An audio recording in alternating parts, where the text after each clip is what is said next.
વિદ્યાર્થીઓનું રસ્તા પર ભણતર આવી ગયું છે।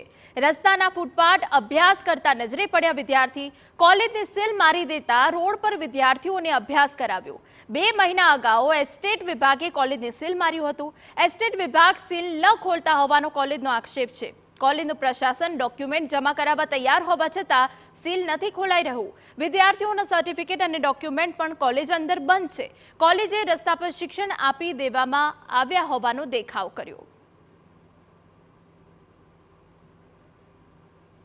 મિશન અને એ સિવાય ફાયરની સુવિધાને લઈને અમદાવાદના રાયપુર વિસ્તારમાં આવેલ વિવેકાનંદ કોલેજને આજથી લગભગ 45 દિવસ પહેલા સીલ કરવામાં આવી હતી। ત્યારબાદ શૈક્ષણિક સત્ર શરૂ થઈ ચૂક્યું છે અને કોલેજને ખુલવામાં ના આવતા આખરે વિદ્યાર્થીઓ અને પ્રોફેસર કંટાળ્યા અને એના જ કારણે અત્યારે હાલ આપ જોઈ રહ્યા છો કે કેવી રીતના એમના દ્વારા વિરોધ પ્રદર્શિત કરવામાં આવી રહ્યો છે। એક રીતના સરકાર પર કટાક્ષ કરવામાં આવી રહ્યો છે કે જો આપ અમારી કોલેજ નહીં ખોલો તો અમે રસ્તા પર બેસીને પણ અભ્યાસ કરીશું। આજે વાલીઓ અને વિદ્યાર્થીઓ બંનેને કોલેજ દ્વારા બોલાવવામાં આવ્યા છે અને આજથી જ એમનું કાઉન્સેલિંગ પણ શરૂ કરવામાં આવ્યું છે કે કેવી રીતના તેઓ સક્ષમ છે વિદ્યાર્થીઓને શિક્ષણ આપવા માટે। મહત્વનું છે કે રાજકોટની ઘટના બન્યા બાદ આખરે જે પ્રશાસન છે એ જાગ્યું હતું ને એમના દ્વારા વિવેકાનંદ કોલેજને સીલ કરવામાં આવ્યું હતું। પ્રોફેસર આપણી સાથે છે, એમની સાથે વાતચીત કરીએ। સર, આ કયા પ્રકારનો વિરોધ કે જ્યાં આપ કટાક્ષ પણ કરી રહ્યા છો?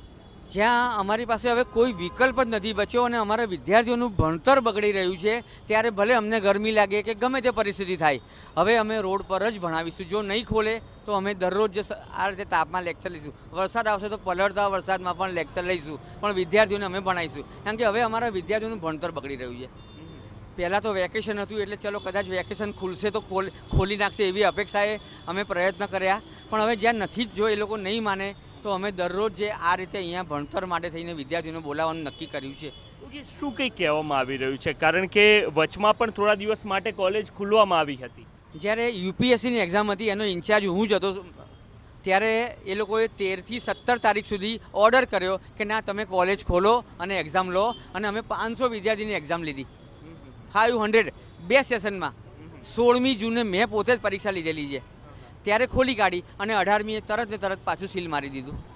તો મતલબ બેવડી નીતિ જોવા મળી। એટલે એવું લાગે છે કે શું એ દિવસોમાં બીયુ આવી ગયું હતું, શું એ દિવસોમાં ફાયરનો કંઈ પ્રોબ્લેમ નહીં થાય, તેમ છતાં સરકારની આ બેવડી નીતિ છે। હવે જ્યારે અમારું ભણતર ચાલુ થયું તો અમે બાંહેધરી બી આપી દીધી છે કે હવે કાંઈ પણ થશે તો અમારા ટ્રસ્ટીસી જવાબદાર છે। એની બાંહેધરી જેમ સ્કૂલમાં આપી દીધી એમ અમે આપી દીધી છે, તેમ છતાં બીજી જુલાઈએ બાંહેધરી આપેલી છે, તેમ છતાં અમારી કોલેજ આજે 13 જુલાઈ થઈ ખોલવામાં આવી નથી। કોલેજ ખોલવામાં નથી આવી। વિદ્યાર્થીઓ પણ અહીંયા આવ્યા છે, એમની સાથે વાતચીત કરીએ। જી, આપ કયામાં એડમિશન લીધું છે અને બહાર જ્યારે આપ અભ્યાસ કરી રહ્યા છો ત્યારે આપને શું કંઈ लागी રહ્યું છે कि मंजूरी आपी देवी જોઈએ कॉलेज ने? हाँ, मेरा अभी ये LLB में एडमिशन लेने के लिए है, तो मैं 2 से 3 बार यहाँ पे आया। जब भी आया यहाँ पे कॉलेज बंद आ रही है, तो हमारा यही कहना है गवर्नमेंट से, सरकार से कि जितना जल्दी हो गए इसको खोले। ऐसा भी नहीं है कि ये प्रॉपर नहीं है, सब यहाँ पे प्रॉपर काम चल रहा है, सब कुछ प्रॉपर है, तो हो सके इतना जल्दी इसे खोले और सील यहाँ से खोले।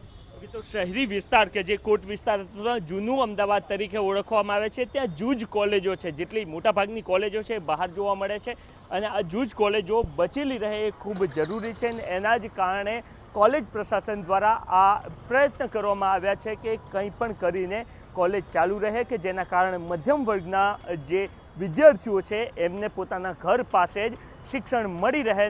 एना ज कारणे आ प्रकारे एमना द्वारा एक रीतना विरोध करवामां आवी रह्यो छे અને સાથે તેઓ બાંહેધરી પણ આપી રહ્યા છે કે જે રીતને શાળાઓને મંજૂરી આપવામાં આવી હતી એ રીતના કોલેજોને પણ મંજૂરી આપવામાં આવે કે જેના કારણે વિદ્યાર્થીઓનું શિક્ષણ જે છે એ બગડે નહીં।